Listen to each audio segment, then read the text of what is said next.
Namaskar. Good day, friends. This is the third IPO which is opening in the current week from Angel Broking Limited, which is a stockbroker, full service stockbroker. Earlier yesterday, it announced its anchor book, where there are 12 anchor investors comprising of 29 entities who were allotted the shares. The largest allocation was made to ICICI Prudential, who was given 19.45% of the anchor allotment. Nippon Mutual Fund was given 22%. Three entities, HDFC, Goldman Sachs, and Aditya Birla Sun Life were given 11.11% each, which means five anchors comprising of nine entities were given 67.22% of the anchor book. A notable feature, there were no FIIs in the anchor book.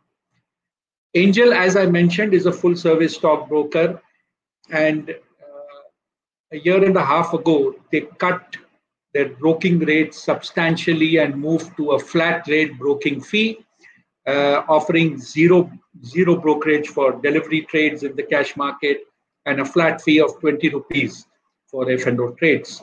This substantially reduced their revenue income, which took them about 5 to 6 quarters to come back to the previous level, and of course, impacted margins significantly.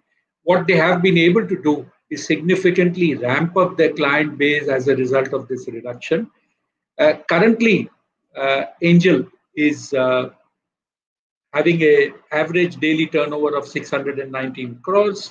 They are present in all three segments: equity, F&O in the capital markets, and commodities. They have the largest the largest base of authorized persons, which effectively is the erstwhile sub-broker base, which helps them when they have to acquire customers. They also offer facilities of PMS, and as mentioned, they are a full-fledged broking outfit. They intend to become the largest retail broking business by revenue and clients in the near future. Currently, they are the fourth largest investor base, and Zerodha, which is the market leader, has 19.4 million customers to Angel 7.7, which means Angel needs to virtually treble its current customer base to reach that. While they have made a significant impact in the last quarter by gaining more customers, that gap has not begun to narrow as yet.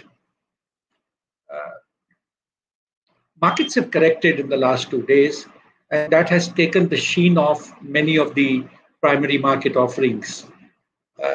What this company brings to the table with falling revenues, of course, attributed to the sharp reduction in brokerage rates, it also leads one to understand or believe that in the immediate future, the ramp up in revenue, profit, margins, etc., could take a little longer than expected.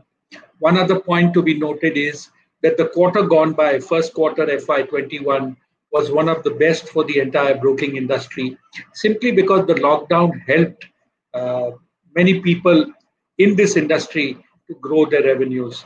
You had this concept where people doing nothing, sitting at home, decided to do something in the stock market, and as luck would have it, first timers made money, or as the popular saying goes, Robinhood investors had a field day. Whether this would continue as India unlocks itself in the coming quarters could be a little difficult. I believe very strongly that ramping up of the broking business going forward could be much more tougher than what we saw in Q1 FY21.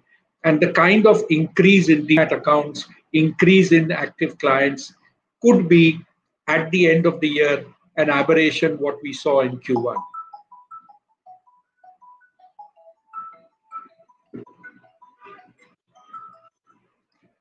Looking at the prospects of this company, I believe we have a tough time. They would have a tough time ahead of them, simply because of the fact that the valuations at which the issue is coming is expensive and leaves little for the investor on the table.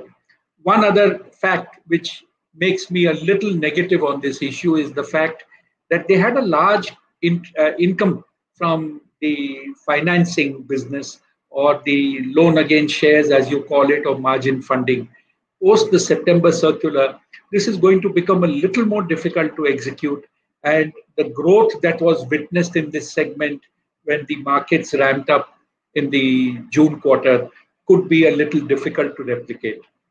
All in all, I believe one should not be looking at listing gains if one wants to invest in the share. And if you are investing in the longer term, it might make better sense to look at this issue once it has listed, let it settle down, and then decide what you would like to do with Angel Broking. Thank you for listening. Have a nice day.